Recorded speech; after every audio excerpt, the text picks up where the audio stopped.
अरे दिशा, तुम क्या कर रहे हो तुम? तुम्हारी हिम्मत कैसे हुई मैम को गले लगाने की? मैडम, आपने मुझे थप्पड़ क्यों मारा? मैं तो दिशा को जानता हूँ।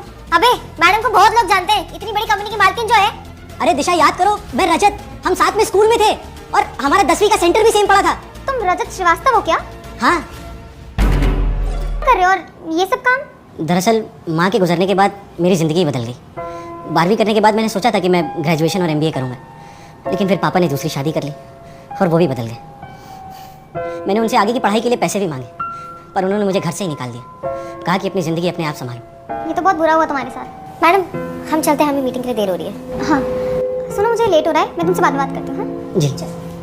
रुकिए मैम, ये बाहर क्या कर रही थी? आप इतनी बड़ी कंपनी की ओनर है और आपका दोस्त एक वॉचमैन। देखो ना लाइफ कैसी होती है।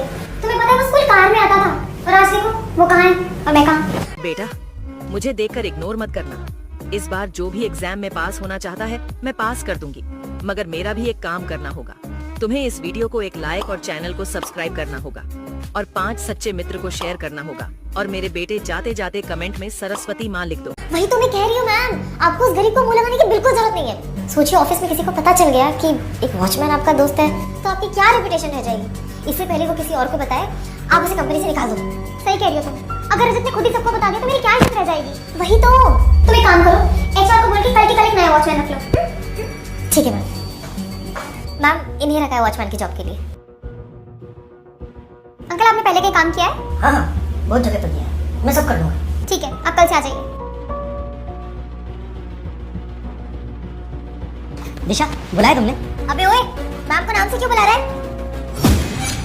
वैसे भी तुझे यहाँ इसलिए बुलाया क्योंकि मैम तुझे जॉब से निकाल रही है। देखो रजत, तुम्हें यहाँ पे आज के बाद वॉचमैन की जॉब करने की कोई जरूरत नहीं है। मैडम, मुझसे कोई गलती हो गई क्या? प्लीज मुझे माफ कर दीजिए। अरे तुम माफी क्यों मांग रहे हो? मैं तुम्हें काम से नहीं निकाल रही हूँ। मैंने सिर्फ इतना बोला कि तुम वॉचमैन की जॉब नहीं करोगे। आज से तुम अकाउंटेंट हो उस कंपनी की। मैम ये क्या कह रहे हो आप? एक वॉचमैन को अकाउंटेंट की जॉब दे रहे हो? ज़बान संभाल के बात करो, दोस्त है वो मेरा। और तुम ये बोल रहे हो कि मुसीबत के वक्त में इसको जॉब से निकाल दो और इसकी मदद ना करो? हाँ, दोस्त इसीलिए होते ताकि वो मदद कर सके। पैसे देके दोस्ती नहीं होती है, और ऐसी सोच वाले लोग ना कभी आगे नहीं बढ़ पाते, समझे? मैम मुझे माफ कर दीजिए, मुझसे बहुत बड़ी गलती हो गई। मुझे इतना कुछ नहीं कहना चाहिए। इट्स ओके, आज के बाद ये सब मत करना। थैंक यू दिशा, मुसीबत के वक्त में मेरी इतनी मदद करने के लिए। थैंक यू बोलने की कोई जरूरत नहीं है, तुम दोस्त हो मेरे। एक दोस्त ही दोस्त के काम आता है ना मुसीबत में।